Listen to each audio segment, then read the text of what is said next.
기도드립니다. 아멘. 네, 여러분을 환영하고 또 온라인으로 예배드리는 분들에게도 안부를 전합니다. 할렐루야. 예수께서 부활하셨습니다. 아멘. 오늘은 부활주일입니다. 예수님의 부활의 소식은 온 세상에 널리 전파되어야 합니다. 우리 모두 죽음을 이기고 부활하신 예수님을 전하는 복음의 증인이 되시기를 바랍니다. 오늘 말씀에서는 예수님의 십자가 사건 이후에 낙심해서 자기 고향으로 돌아가는 예수님의 제자들이 부활하신 예수님을 다시 만나고 변화된 사건이 나옵니다. 예수님은 유월절 안식일을 앞두고 유대 종교 지도자들의 거짓 증언으로 총독 빌라도의 재판에 넘겨졌습니다. 총독 빌라도는 예수님을 신문했지만 예수님에게서 죄를 도무지 찾을 수가 없었습니다. 또한 예수님의 재판에 절대 관여하지 말라고 말하던 아내의 간곡한 부탁이 재판정에 선 빌라도의 귓가에 맴돌았습니다. 유대인들의 명절에는 백성들의 요청대로 죄수 중의 한 명을 놓아 내보내는 특별 사면이 있었습니다.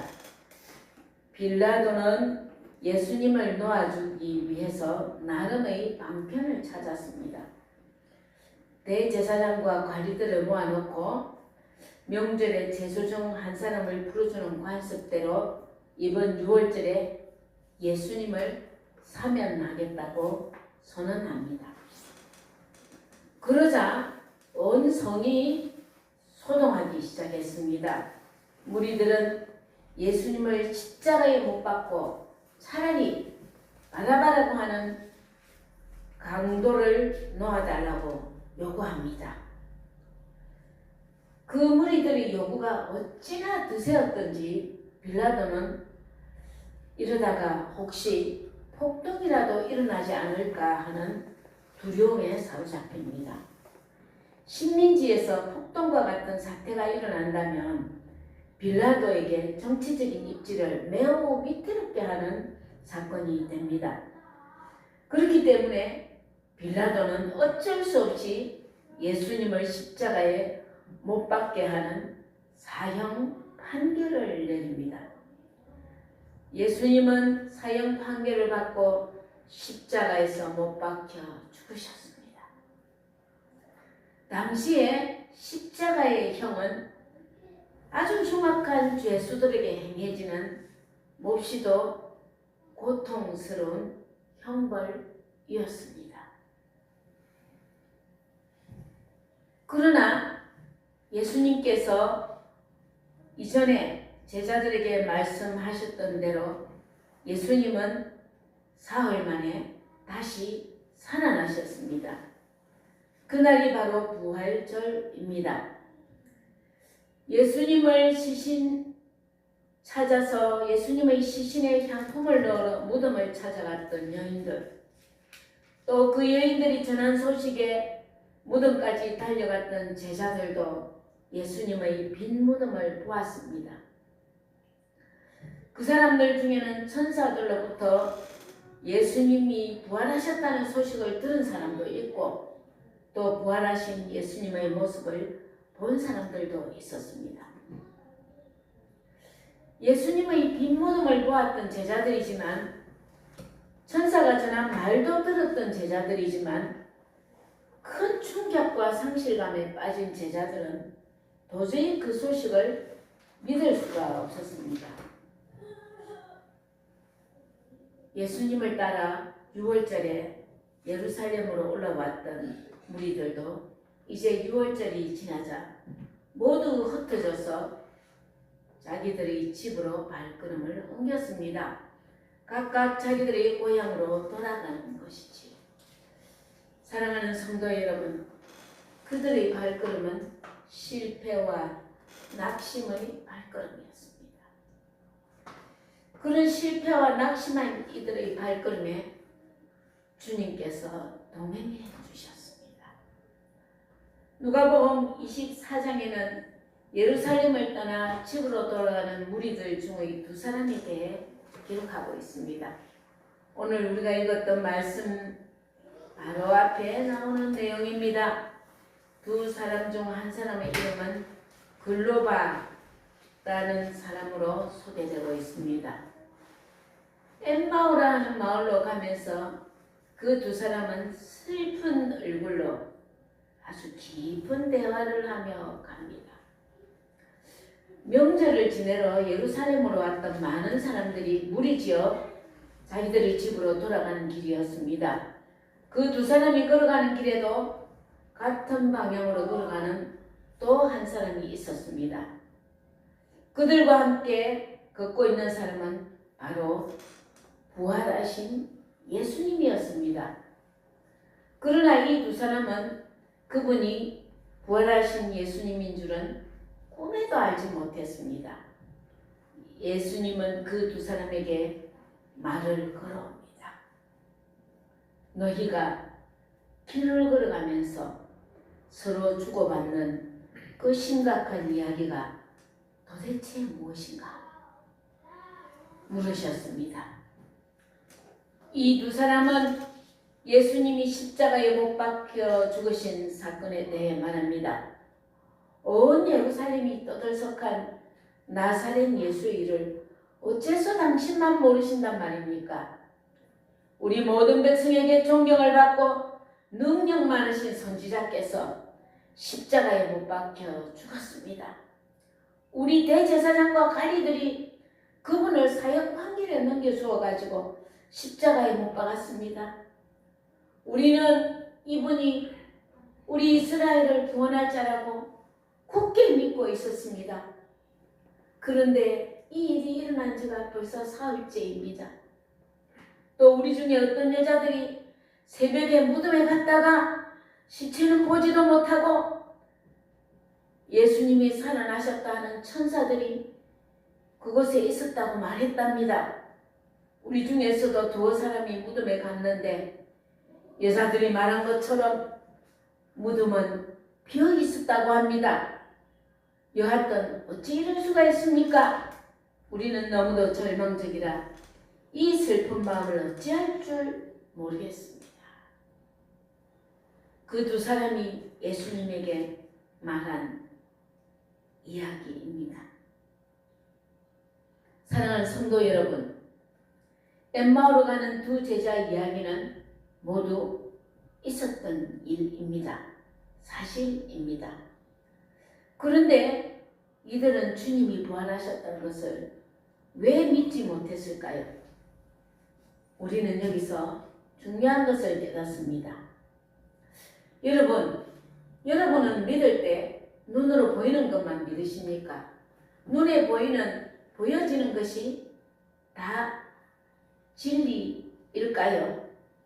그들은 눈으로 확인한 객관적인 사실만을 말하고 있습니다. 하지만 우리는 여기서 중요한 것을 깨닫습니다. 이 제자들은 그들이 목격한 예수님의 죽음에 대해서는 알고 있지만 부활에 대해서는 알지 못했습니다. 우리는요, 때때로 이거 진짜야, 사실이야 라고 말하면서 많은 사실에 대해서 표면을 알지만 그 이면에 숨어있는 진실을 알지는 못합니다.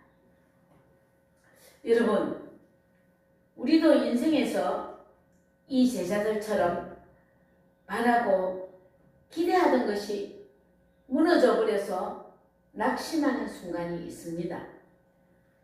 그러나 낭패와 실망이 우리를 찾아오더라도 그 사실에 매여서 그 사실만 붙들고 그저 낙심해서는 안 됩니다. 이 일이 왜 일어났는지, 이 일은 나에게 무엇을 말하고 있는지 신앙의 눈으로, 주님이 주시는 신앙의 마음으로 그 낭패와 실망의 이면을 보아야 합니다. 주님께 이 상황 너머에 있는 것을 보여달라고, 내 인생에 앞으로 있을 그 무엇을 위해서 이 일이 일어나야 했는지, 왜 이 일이 필요했는지 하나님께 물어야 합니다. 여러분, 물어보신 적이 있으십니까? 앞이 막막할 때, 막혔을 때 그 상황만 보셨습니까? 그 이면에 있는 하나님의 뜻을 물어야 합니다. 그리고 그 뜻을 알아야 제대로 살아갈 수가 있습니다. 낙심하고 떠나는 이 제자들의 발걸음은 얼마나 무거웠을까요? 이 사람들은 지난 3일간 제대로 먹기나 했을까요? 제대로 잘 수나 있었을까요? 그들은 먹고 잘 수도 없었을 것입니다. 그 두 사람은 지금 슬픈 빛을 띠고 머물러 서 있습니다. 말 그대로 낙심천만한 모습이었을 겁니다. 실망하며 엠마오로 터벅터벅 걸어가던 제자들과 동행하셨던 주님은 우리 인생을 걸어내도 동행하고 계십니다.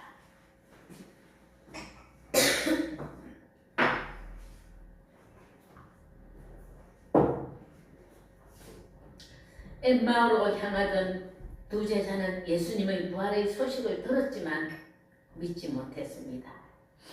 왜 믿지 못했을까요? 여러분, 왜 성경이 안 믿어지고, 왜 말씀이 안 믿어지고, 왜 그렇게 불신해 있을까요? 그것은 바로 눈이 감겨져 있기 때문입니다. 오늘 말씀을 한번 보십시오. 우리 오늘 본문 말씀 다시 한번 읽어볼까요? 말씀 좀 띄워보십시오.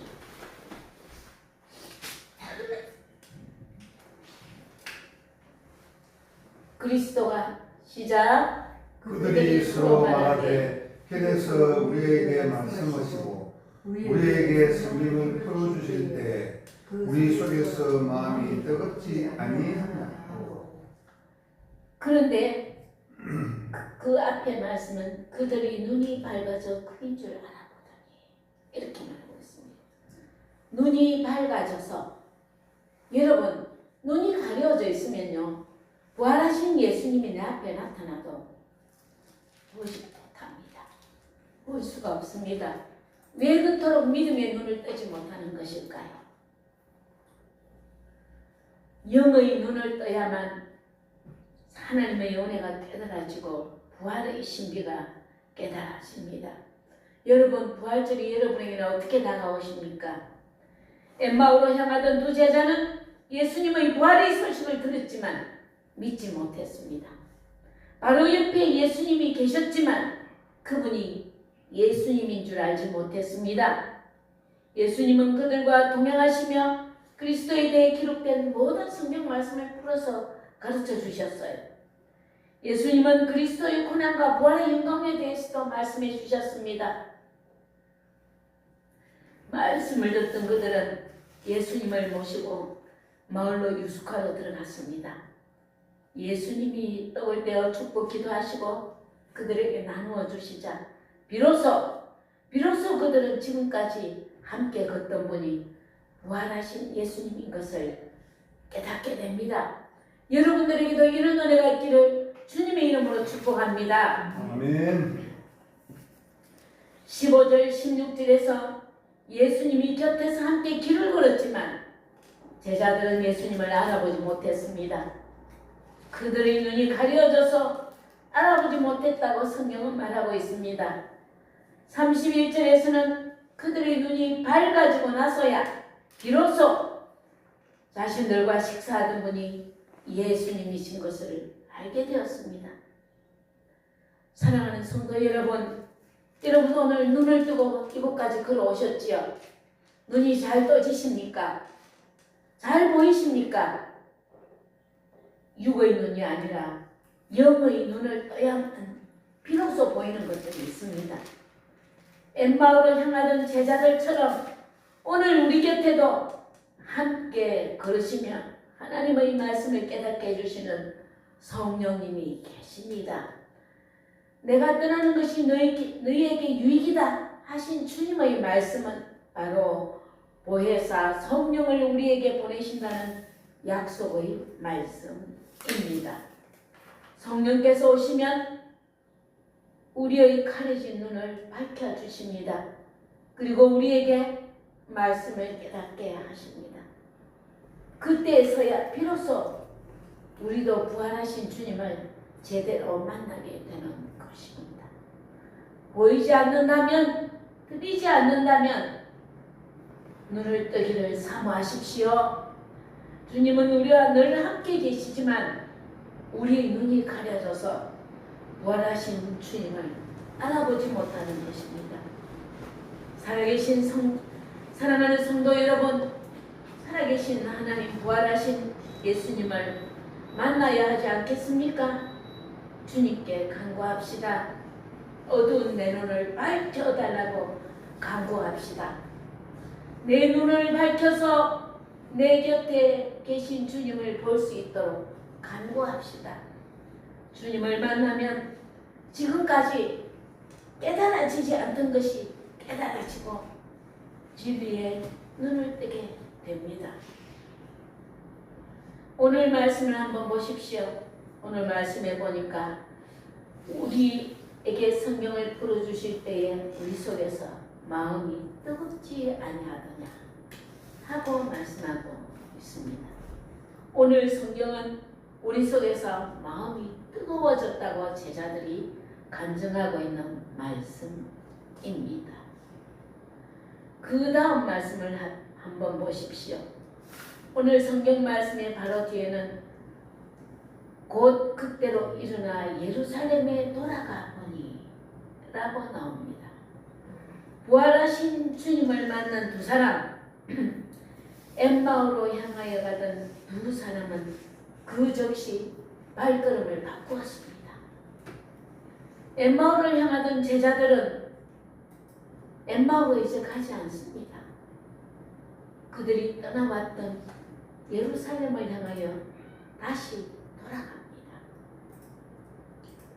사랑하는 성도 여러분, 이 두 사람의 제자는 낭패와 실망과 두려움 때문에 도망치듯이 예루살렘을 떠나왔을 것입니다. 그런데 어떻게 그곳을 향해 다시 돌아갈 수 있었을까요? 이 제자들이 부활하신 주님을 만났을 때 마음이 뜨거워졌다고 말하고 있습니다. 이 뜨거워졌다는 말씀은 마음에 불이 붙은 것처럼 뜨거워졌다는 것입니다. 마음에 견딜 수 없는 불덩어리 하나가 치솟더라는 이야기입니다. 여러분, 주님을 만나면 주님이 내 마음 안에 찾아오시면 이처럼 가슴에 불이 붙습니다. 이 말씀은 가슴에 불이 붙은 것처럼 뜨거워져서 제자들이 가는 걸음을 멈추고 방향을 돌이키게 한 것입니다. 이제는 엠마오가 아니라 오늘까지 그들에게 절망의 도시였던 예루살렘을 향하여 다시 돌아갑니다. 뜨거워진 마음을 안고 예루살렘에 가면 그곳에 믿음의 공동체가 있습니다. 그들은 믿음의 공동체를 향하여 다시 찾아갑니다. 그리고 그곳에서 제자들을 다시 만나고 주님의 부활의 소식을 다시 확정합니다. 이처럼 믿음의 공동체와 함께하면 용기가 생기고 확신이 더해집니다. 마음이 뜨거워지면 믿음의 공동체로 돌아가게 되고 믿음의 공동체와 함께 있으면 용기가 생기고 신앙의 확신이 더해지는 것입니다. 사랑하는 성도 여러분, 그러므로 믿음의 사람은 반드시 믿음의 공동체 안에 있어야 합니다. 이 세상은요, 우리에게요, 교회를 소홀히 여기도록 그렇게 자꾸 유혹합니다. 어떻게든 예배를 빠지도록 우리를 만듭니다. 세상은 우리로 하여금 이 믿음의 자리, 믿음의 공동체를 떠나도록 합니다. 공동체를 떠나고 믿음의 자리를 떠나는 사람들에게 물어보십시오. 스스로를 합리화시키는 변명은 사고도 넘칩니다. 그러나 여러분, 우리는 소중한 믿음의 공동체 안에 머물러야 합니다. 이처럼 부활하신 주님을 만나고 가슴에 불덩어리가 하나 떨어지면 세상을 향하던 발걸음이 저절로 믿음의 공동체로 향하게 됩니다. 사랑하는 성도 여러분, 오늘 우리는 절망의 발걸음이 소망의 다름질로 바뀌는 현장을 목격했습니다. 부활하신 주님을 만난 사람은 더 이상 엠마오라고 하는 과거의 실패에 머물러 있지 않습니다. 이제 여러분도 삶의 자리에서 다음과 같은 세 가지 신앙의 도전을 받아들이고 결단하시기 바랍니다. 익숙한 절망에서 결별하십시오. 안 돼. 망했어. 이제는 불가능해. 라고 하는 그런 사실에 갇혀있지 마십시오. 주님의 부활은 우리의 그 모든 낙심과 실패와 실망을 뒤덮는 하나님의 진리입니다. 오늘 이 시간 우리를 짓누르는 실패와 절망과 낙심의 보따리를 엠마오의 도상에 버리고 이제 주님께로 가기로 결단하십시오. 그리고 또한 마음의 결심을 선택하십시오. 이제 영적인 눈을 떠보기로 선택하십시오. 주님은 지금도 주님을 알아보지 못하는 여러분의 곁에 나란히 걷고 계십니다. 다만 우리의 눈이, 나의 눈이 가려워져서 내 곁에 계신 주님을 보지 못할 뿐입니다. 그러니 이렇게 한번 기도해 보십시오. 주님, 내 육신의 눈이 아니라 성령의 조명 아래 영의 눈을 뜨게 하옵소서. 고난 뒤에 숨겨진 주님의 손길을 보게 하옵소서라고 이 시간 마음으로 고백해 봅시다. 눈에 보이는 환경이 아니라 그 환경 너머에 계시는 보이지 않는 주님을 신뢰하기로 지금 이 순간 결심합시다. 그리고 예배가 끝난 후에 여러분이 돌아갈 삶의 자리에서 이번 한 주간 마음이 뜨거워진 제자들처럼 매일 아침 또는 하루에 단 5분이라도 다시 한번 말씀을 귀 기울여 보십시오. 식어버린 마음이 다시 온도계로 올라와 뜨거워질 때까지 주님의 음성에 귀를 기울여 보십시오. 마음이 뜨거워진 제자들은 예루살렘 공동체로 돌아갔습니다. 여러분들이 있어야 할 자리는 어디입니까? 최근에 여러 이유로 멀어졌던 믿음의 자리, 그 믿음의 자리를 다시 한번 회복해 보십시오. 우리와 흩어졌던 믿음의 사람들을 향해 따뜻한 안부 전화 한번 해봅시다. 우리는 나 홀로 믿음을 가지고 사는 사람이 아닙니다. 믿음의 공동체와 함께 부활을 확증하는 자리에 머물기를 주님의 이름으로 축복합니다. 사랑하는 성도 여러분, 이번 주에 내 뜻대로 되지 않는 나쁜 소식, 힘든 일들이 생긴다면 낙심하기 전에 먼저 질문해 보십시오. 주님, 이 상황에서 주님은 무엇을 하고 계십니까? 라고 묻는 순간 여러분 곁에서 함께 걷고 계신 주님을 발견할 것입니다. 여러분, 사랑하는 성도 여러분, 엠마오로 가던 발걸음을 예루살렘으로 돌이켰던 것처럼 여러분도 뜨거운 마음을 가지고 다시 세상으로 나아가십시오. 여러분이 가는 그곳이 부활하신 주님을 증거하는 예루살렘이 될 것입니다. 부활의 능력으로 부활을 증거하고 승리하는 한 주가 되기를 주님의 이름으로 축복합니다. 아멘. 기도하겠습니다. 주님, 오늘 우리는 또 말씀을 듣고 다시 한번 주님 앞에 기도합니다. 우리 삶의 자리가 주님과 너무 멀어진 것은 아닌지요.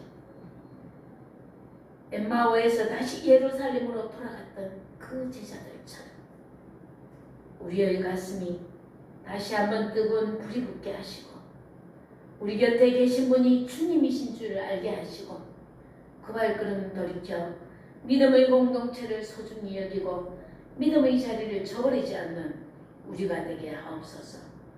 살아계시고 우리와 함께 영원히 하시는 주님께서 우리의 마음 가운데 날마다 이런 신앙의 확정을 더하여 주시옵소서. 우리의 삶 가운데 믿음으로 승리하게 하옵소서.